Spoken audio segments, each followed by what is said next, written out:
يا رب العالمين صل على طه الأمين في كل وقت وحين. آج کی نشست میں انشاءاللہ العزیز 28ویں پارے کی تلخیص ذکر کی جائے گی۔ 28ویں پارے کی ابتدا سورہ مجادلہ سے ہوتی ہے۔ سورہ مجادلہ یہ مدنی صورت ہے، اس کے 3 رکوع 22 آیات ہیں۔ ترتیب مصحف کے اعتبار سے اس صورت کا نمبر 58 ہے اور ترتیب نزول کے اعتبار سے اس صورت کا نمبر 105 ہے۔ اس صورت کا نام مجادلہ بحث کرنا اس کی پہلی آیت سے لیا گیا ہے۔ اس صورت کی ابتدا میں ایک واقعہ ذکر کیا جاتا ہے، جو واقعہ کچھ اس طرح ہے کہ ایک صحابیہ خولہ بنت ثعلبہ جو بیوی تھی حضرت اوس بن صامت رضی اللہ تعالی عنہ کی، انہوں نے اپنی بیوی کو کہہ دیا کہ تم میرے اوپر میری ماں کی پشت کی طرح ہو، یعنی میں نے تمہیں اپنے اوپر ماں کی پشت کی طرح حرام کر لیا ہے۔ جب کوئی شخص اپنی بیوی سے یہ جملہ کہہ دے تو اس کو زہار کہتے ہیں۔ اسلام سے پہلے زہار کے نتیجے میں میاں بیوی ایک دوسرے پر ابدی طور پر حرام ہو جاتے تھے۔ حضرت اوس بن صامت رضی اللہ تعالیٰ عنہ نے جذبات میں آ کر یہ جملے کہہ تو دیے، لیکن پھر بہت شرمندہ ہوئے۔ ان کی بیوی حضرت خولہ بنت ثعلبہ رضی اللہ تعالیٰ عنہ یہ حضور نبی اکرم صلی اللہ علیہ وسلم کی بارگاہ اقدس میں حاضر ہوتی ہیں، اپنا مسئلہ بیان کرتی ہیں، عرض کرتی ہیں میرے بارے میں رہنمائی فرمائیے۔ تو حضور نبی اکرم صلی اللہ علیہ وسلم اس وقت خاموش رہے، کیونکہ ابھی کوئی حکم نازل نہیں ہوا تھا۔ تو حضور نبی اکرم صلی اللہ علیہ وسلم وحی کے انتظار میں تھے، تو یہ بار بار حضور کی بارگاہ میں عرض کرتی کہ یا رسول اللہ میرے بارے میں کچھ فیصلہ فرمائیے، اور اللہ کی بارگاہ میں بار بار آسمان کی طرف دیکھ کر فریاد کرنے لگی۔ تو اس وقت اس صورت کی ابتدائی آیات نازل ہوتی ہیں، جس میں زہار کا حکم نازل کیا گیا کہ جو لوگ اپنی بیویوں سے زہار کر لیں پھر رجوع کرنا چاہیں تو ان کو کفارے دینے کا حکم کیا گیا۔ کفارہ یہ ہے کہ پہلے وہ ایک غلام آزاد کرے گا، اگر وہ غلام آزاد کرنے کی استطاعت نہیں رکھتا تو پھر وہ 2 مہینے لگاتار روزے رکھے، اگر وہ اس کی بھی استطاعت نہیں رکھتا، ضعیف ہے، تو پھر تیسرا حکم فرمایا گیا کہ وہ شخص 60 مسکینوں کو 2 وقت کا کھانا کھلائے گا، تو اس کا زہار کا یہ کفارہ ادا کیا جائے گا۔ اس کے بعد آیت نمبر 9 میں ارشاد فرمایا گیا کہ معصیت پر مبنی سرگوشیوں سے منع کیا گیا ہے، اور آیت نمبر 11 میں آداب مجلس اور اہل علم کی فضیلت کو بیان کیا گیا ہے، اور آخر آیت میں ارشاد فرمایا گیا کہ مومن صادق اللہ رب العالمین اور اس کے رسول صلی اللہ علیہ وسلم کے دشمنوں سے کبھی تعلق اور کبھی دوستی نہیں رکھ سکتے، خواہ وہ اس کے ماں باپ ہوں یا بہن بھائی ہوں یا ان کے دیگر عزیز و اقارب ہوں۔ اس کے بعد سورۃ الحشر ہے، یہ مدنی صورت ہے، اس کے 3 رکوع 24 آیات ہیں۔ ترتیب مصحف کے اعتبار سے اس صورت کا نمبر 59 ہے، اور ترتیب نزول کے اعتبار سے اس صورت کا نمبر 98 ہے۔ اس صورت کا نام الحشر اس لیے رکھا گیا کہ حشر کا معنی ہے اکٹھا کرنا۔ بنو نذیر کو اکٹھا کر کے مدینے سے نکال دیا گیا تھا اور خیبر اور شام کی طرف ان کو نکال دیا گیا تھا۔ اس واقعے کی مناسبت سے اس صورت کو الحشر کہا جاتا ہے۔ بنو نذیر مدینہ کی ایک بڑی طاقت تھی، بڑے محلے کے اندر رہتے تھے اور اپنی قوت پر ان کو ناز تھا، گھمنڈ تھا۔ انہوں نے حضور نبی اکرم صلی اللہ علیہ وسلم سے معاہدے کیے، لیکن معاہدوں کو انہوں نے خلاف ورزی کی اور معاہدے توڑ دیے، اور یہاں تک کہ حضور نبی اکرم صلی اللہ علیہ وسلم کو قتل کرنے کی سازشیں بھی کی۔ اسی نتیجے میں انہیں مدینہ بدر کر دیا گیا۔ اس کے بعد آیت نمبر 7 میں مال فے کا حکم کیا گیا۔ مال فے وہ ہوتا ہے جو بغیر کسی جنگ کیے مسلمانوں کے ہاتھ میں مال آتا ہے، انہیں مال فے کہتے ہیں۔ اس کے بعد آیت نمبر 10 میں السابقون الاولون میں مہاجرین اور انصار علیہم الرضوان کی تعریف کی گئی، اور فرمایا گیا یہ لوگ اپنے سابق اہل ایمان بھائیوں کے لیے جو یہاں سے رخصت ہو گئے، اگلے جہاں چلے گئے، ان کے لیے دعائے مغفرت بھی کرتے رہتے ہیں۔ آیت نمبر 11 میں منافقین کی سازش، جھوٹ اور بزدلی کا بیان کیا گیا ہے۔ اس کے بعد آیت نمبر 21 میں اللہ رب العالمین نے قرآن مجید کی جلالت، ہیبت کو بیان فرمایا، اور فرمایا کہ اگر ہم قرآن کو پہاڑ پر نازل فرماتے اور اسے عقل و شعور بھی عطا کرتے تو انسان تو اسے دیکھتا کہ یہ قرآن کی ہیبت کی وجہ سے جھکا ہوا ہوتا اور اللہ کے خوف کی وجہ سے پاش ہو جاتا۔ اس صورت کے آخر میں اللہ رب العالمین کی متعدد اسماء صفات کو یکجا بیان کیا گیا ہے، اور اس کے بعد سورۃ الممتحنہ یہ مدنی صورت ہے۔ اس صورت کے 2 رکوع اور 13 آیات ہیں۔ ترتیب مصحف کے اعتبار سے اس کا نمبر 60 ہے، اور ترتیب نزول کے اعتبار سے اس صورت کا نمبر 92 ہے۔ اس صورت میں مکہ سے ہجرت کرنے والی مومن خواتین کا امتحان لینے کا ذکر کیا گیا، اور اسی مناسبت سے اس صورت کا نام سورۃ الممتحنہ رکھا گیا۔ اس کے بعد آیت نمبر 10 میں ہجرت کر کے آنے والی مومن عورتوں کے بارے میں مومنین سے فرمایا گیا کہ ان کے ایمان کا اگر تمہیں یقین ہو جائے ان کے بعد کفار کی طرف ان کو نہ لوٹاؤ، اور فرمایا گیا کہ کافر عورتیں مسلمان مردوں کے لیے حلال نہیں ہیں، اور اسی طرح کافر مرد بھی مسلمان عورتوں کے لیے حلال نہیں ہے۔ اور آیت نمبر 12 میں ارشاد فرمایا کہ اللہ رب العالمین نے حضور نبی اکرم صلی اللہ علیہ وسلم کو ارشاد فرمایا کہ مومنات صحابیات آپ سے ایک طے شدہ دستور اور منشور پر اگر بیعت کرنا چاہیں تو ان سے بیعت قبول کر لیں اور ان کے لیے دعائے مغفرت بھی فرمائیں۔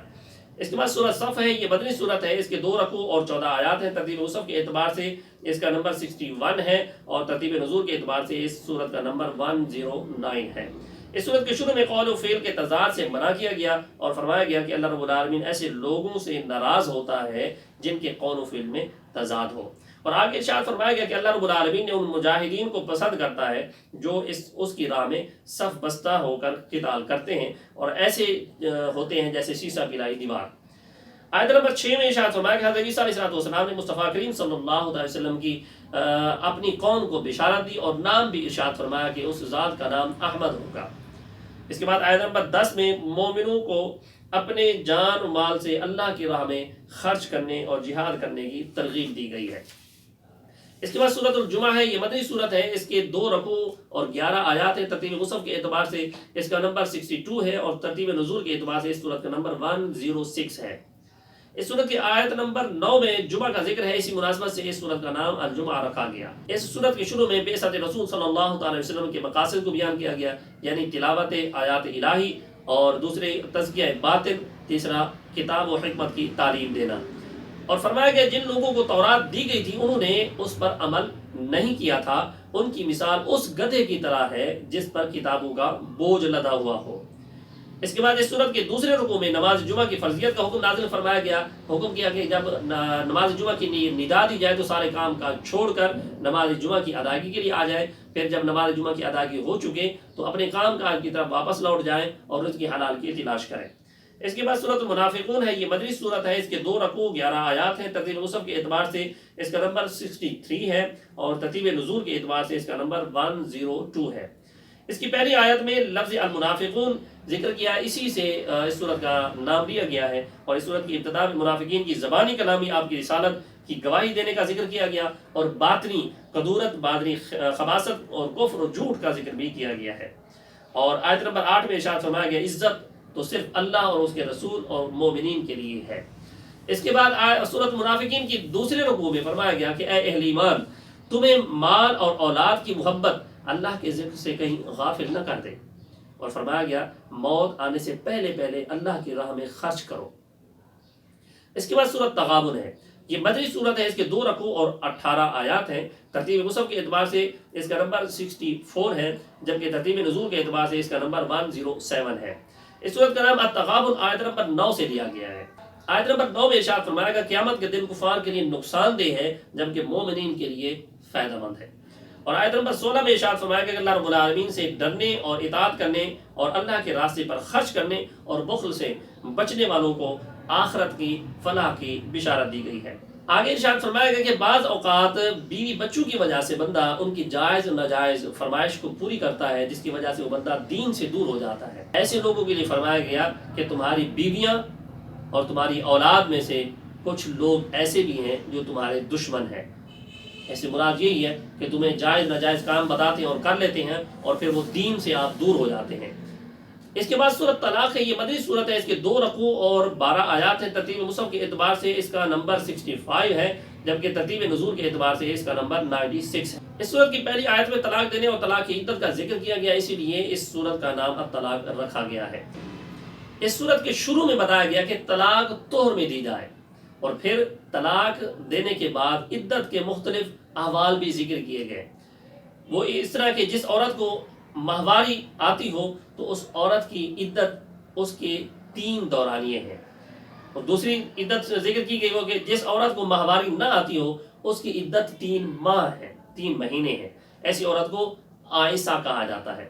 اور تیسری عدت کا ذکر کیا گیا کہ اس طرح ہے کہ اگر حاملہ عورت کو طلاق دے دی جائے تو اس عورت کی عدت وضع حمل ہے، بچہ پیدا ہوتے ہی اس کی عدت ختم ہو جائے گی، خواہ وہ دورانیہ کم ہو یا زیادہ۔ اس کے بعد اس عورت کا ذکر کیا گیا جس کا صرف نکاح ہوا ہو، رخصتی نہ ہوئی ہو، اس کی طلاق اگر ہو جائے تو اس کی عدت کوئی نہیں ہے، وہ طلاق ہوتے ہی کہیں اور نکاح کر سکتی ہے، اس کے نکاح سے خارج ہو جاتی ہے۔ اس کے بعد ایسی عورت جس کا شوہر فوت ہو جائے تو اس کی عدت 4 ماہ 10 دن ہوگی، اور ہر صورت میں یہ عدت پوری کرنا ضروری ہے، چاہے عورت کی رخصتی ہوئی ہو یا رخصتی نہ ہوئی ہو۔ اس کے بعد حاملہ عورت کا شوہر اگر فوت ہو جائے تو اس کی عدت بھی وضع حمل ہے، بچہ پیدا ہوتے ہی اس کی عدت ختم ہو جائے گی، چاہے اس کا دورانیہ کم ہو یا زیادہ ہو۔ اس کے بعد فرمایا گیا کہ اگر مرد طلاق رجعی کی صورت میں اپنی عورت سے رجوع کرنا چاہتا ہے تو وہ رجوع کر لے، اس پر 2 گواہ قائم کر لے۔ 2 گواہ قائم کرنا اس کے لیے مستحب ہے، اس کے لیے واجب نہیں ہے، ضروری نہیں ہے کہ ان پر وہ گواہ قائم کرے۔ اگر فرمایا گیا اگر طلاق دے دی گئی ہے تو عدت کے دوران مرد کو چاہیے اس کا نان و نفقہ کا خیال کرے۔ اور فرمایا گیا کہ وضع حمل کے بعد دودھ پلانے پر اگر وہ عورت آمادہ ہو جاتی ہے تو اپنی حیثیت کے مطابق اس عورت کو ضرور نان و نفقہ دیتا رہے، خرچہ اس کو دیتا رہے۔ اس کے بعد سورت تحریم ہے، یہ مدنی سورت ہے اور اس کے 2 رکوع اور 12 آیات ہیں۔ ترتیب مصحف کے اعتبار سے اس کا نمبر 66 ہے اور ترتیب نزول کے اعتبار سے اس کا نمبر 105 ہے۔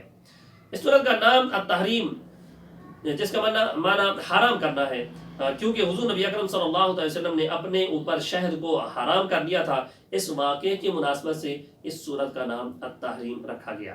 اس سورت کے شروع میں بیان فرمایا گیا کہ حضور نبی اکرم صلی اللہ علیہ وسلم نے بعض وجوہ کی بنا پر شہد نہ کھانے کی قسم اٹھا لی تھی، تو اللہ رب العالمین نے ارشاد فرمایا کفارہ ادا کر کے قسم توڑ دیں، اور پھر ازواج مطہرات کو تنبیہ بھی کی گئی تھی۔